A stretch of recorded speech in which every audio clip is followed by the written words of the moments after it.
Allah ƙara ma da sara.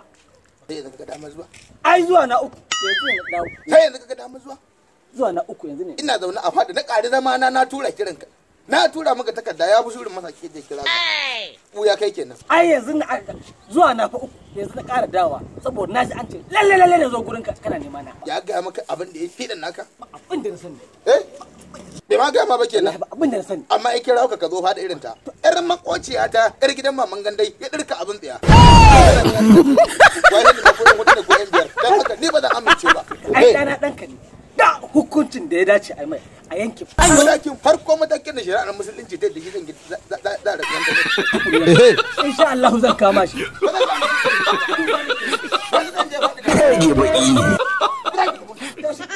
Kai kuma da Allah ya sa ni da ke gudu da ko da zan samu da